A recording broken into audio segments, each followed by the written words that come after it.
কিছুদিন আগে আমরা চলে গিয়েছিলাম দীঘা থেকে 15 কিলোমিটার দূরে একটি জায়গা। সেটার নাম হচ্ছে বিচিত্রপুর। খুব সুন্দর জায়গাটি, আমার তো খুবই ভালো লেগেছে। এইটা হচ্ছে বিচিত্রপুর টিকিট কাউন্টার। তো এখান থেকে আমার হাজব্যান্ড আর আমি টিকিট কেটে ঘাটের দিকে রওনা হলাম। ঘাট এখান থেকে 500 মিটার মতন দূর। তো যাওয়ার পথে এই রাস্তাটি পড়ে, টিকিট কাউন্টার থেকে ঘাটে যাওয়ার এটাই রাস্তা। তো যাওয়ার সময় দেখলাম যে অনেক কি বলে এগুলোকে, মাছ ধরার ট্রলার ওখানে পড়ে আছে। হয়তো এগুলো খারাপ হয়ে গেছে এখন, বা জোয়ারে এই পর্যন্ত জোয়ারের জল আসলে তবে এগুলো নামায়। এখন এগুলো এখানেই থাকে ভাটার সময় আর কি। এখন ভাটার সময় চলছে, জোয়ার আসবে 2টোর সময়, তারপর আমাদের ওখান থেকে এই ইয়েগুলো ছাড়া হবে, লঞ্চগুলো ছাড়া হবে। আমরা যাব হচ্ছে বোটে করে। সেই বিচিত্রপুর থেকে প্রায় 10 থেকে 15 মিনিট, তার থেকেও বেশি লাগবে, প্রায় আধা ঘন্টা লাগবে। খাড়ি বলে এগুলোকে, এই খাড়ি দিয়ে যেতে হবে ওখানে। চারিদিকে খাড়ি, মাঝখানে একটা দ্বীপ মতো আর কি।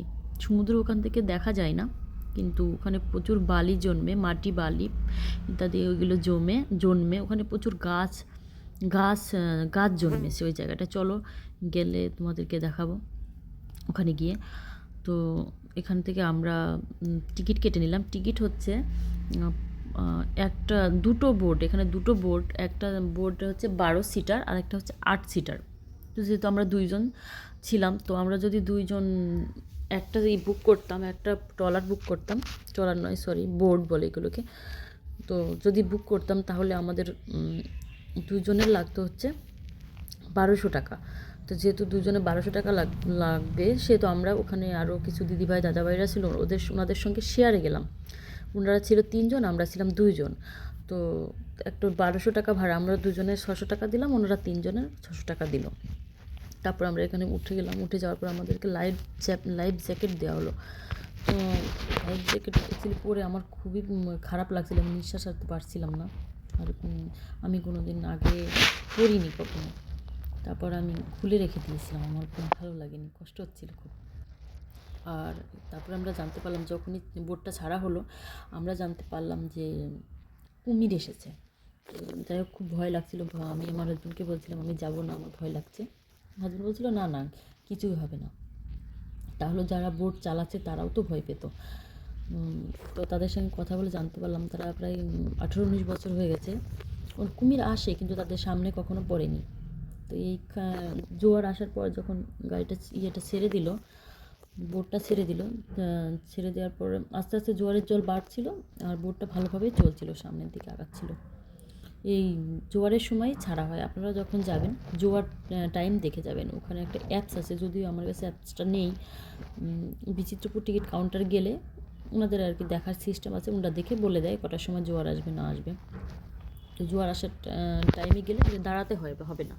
আর যদি জোয়ার আসার টাইমে না যাওয়া হয় তাহলে অনেকক্ষণ দাঁড়িয়ে থাকতে হবে যতক্ষণ না জোয়ার আসে।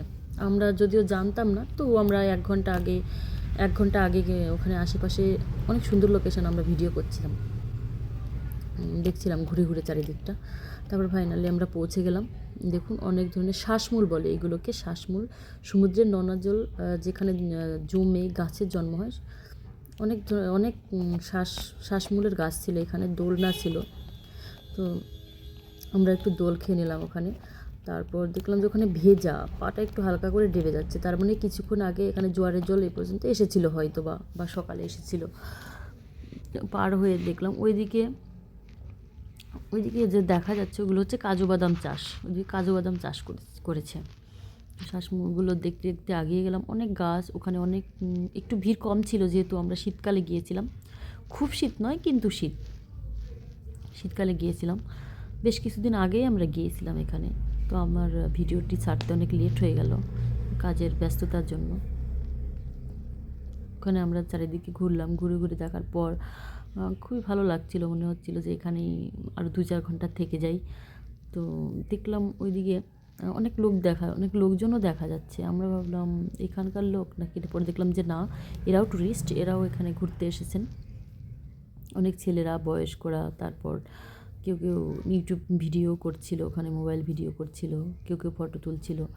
তো আমার খুব খিদে লেগে গেছিলো। আমি যেহেতু আমার একটু মাথায় খেয়াল ছিল না যে এখানে কোনো খাবারের দোকান পাওয়া যাবে না। ওখানে কি একটাও দোকান, কোনো দোকান টোকান কিছু জনবসতি কোনো কিছুই দেখা যাচ্ছিল না, কিন্তু অনেকটা দূরে মনে হচ্ছিল সমুদ্র বা কিছু, বা একটা গ্রাম মতন দেখা যাচ্ছিল। বুঝতে পারছিলাম না যে গ্রাম নাকি গাছ তো দেখা যাচ্ছিল। তো আমরা গাছগুলো দেখতে দেখতে সামনের দিকে এগিয়ে গেলাম। সামনের দিকে আগিয়ে গেলাম আর মনে হচ্ছিল দেখি ওই বাগানটাতে কোনো ফলের গাছ আছে কিনা। আমি আমার কাছে বলছিলাম দেখি ওই বাগানটাতে কোনো ফলের গাছ আছে কিনা। তো ফল দেখলাম, ছোট ছোট অনেক ধরনের ফল, কিন্তু কিছুই খাওয়ার মতো নয়।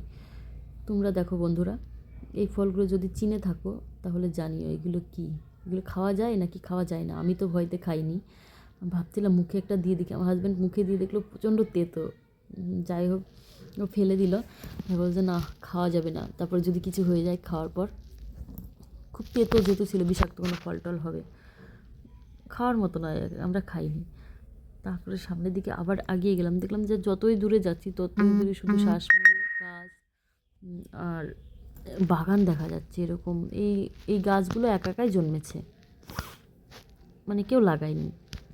যেতে যেতে হঠাৎ আমার দুটো বাচ্চা চোখে পড়লো। আমি তো অবাক হয়ে গেলাম, দুটো বাচ্চা খালি গায়ে বা কোনো বাড়ি ডেলি ইউজে জামা কাপড় পরে আছে। আমি দেখে দেখে আগিয়ে গেলাম সামনের ওদের দিকে।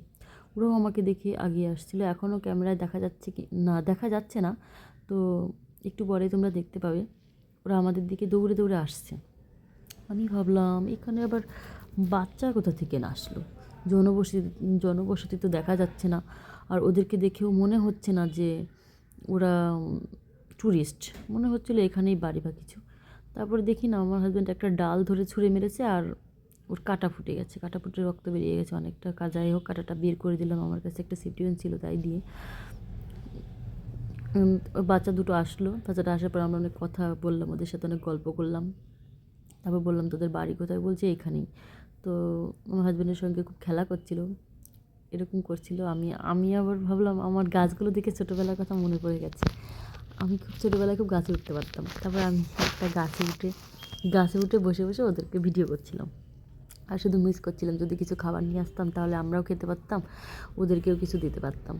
তারপর যেহেতু আনিনি, আমার হাজব্যান্ডকে বললাম ঠিক আছে ওদেরকে কিছু টাকা দিয়ে দাও, ওরা কিছু কিনে খেয়ে নেবে। তো আমার হাজব্যান্ড দুজনকে 50 টাকা করে দিল, তোরা কিছু খেয়ে নিস।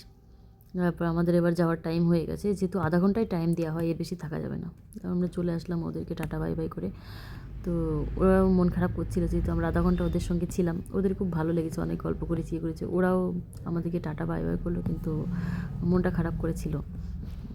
বলছিল আরও কিছুক্ষণ থেকে যাও আন্টি। আমার বলছে না আমাদেরকে তো এখন যেতে হবে, পরে আবার আসবো। তাও ভাবছি আবার পরে যদি যাই তাহলে কিছু চিপস বিস্কুট নিয়ে যাব। ওরা নাকি সারাদিন ওখানেই থাকে, বলছে আমরা সারাদিন এখানেই থাকি, এখানেই খেলা করি। তারপরে আমি বললাম তুমি যেহেতু মেয়ে মানুষ, সন্ধ্যা হয়ে গেছে, তুমি বাড়ি চলে যাও, এখানে অনেক ছেলে পেলে আসছে এখনও। আমরা যাওয়ার পর দেখলাম আরও কিছু ট্যুরিস্ট আসছে, সন্ধ্যা হয়ে যাচ্ছিলো কিন্তু অনেক ট্যুরিস্ট এখনও আসছিল। তা ওদেরকে বললাম যে তুমি মেয়ে মানুষ, ছোটো দিনকাল ভালো নয়, তুমি এখন ঘরে চলে যাও তোমার ভাইয়ের সঙ্গে। দুটো বাচ্চা এসেছিলো, আসার পথে আর অনেকগুলো বাচ্চা দেখছিলাম, কিন্তু ওরা দুই বোন আলাদাই ছিল। ওদেরকে বাড়ি পাঠিয়ে দিয়ে আমরা উঠে গেলাম।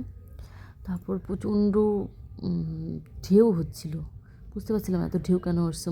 শুধু যখন আগাচ্ছিলাম মনে হচ্ছিল এই বুঝি কুমির আসলো, এই বুঝি কুমির আসলো। যখনই বড় বড় ঢেউ দেখছিলাম আমার ভয় লাগছিল। তো যাওয়ার পথে আবার দেখলাম যে অনেকেই মাছ ধরতে যাচ্ছে, অনেকেই নৌকো করে মাছ ধরতে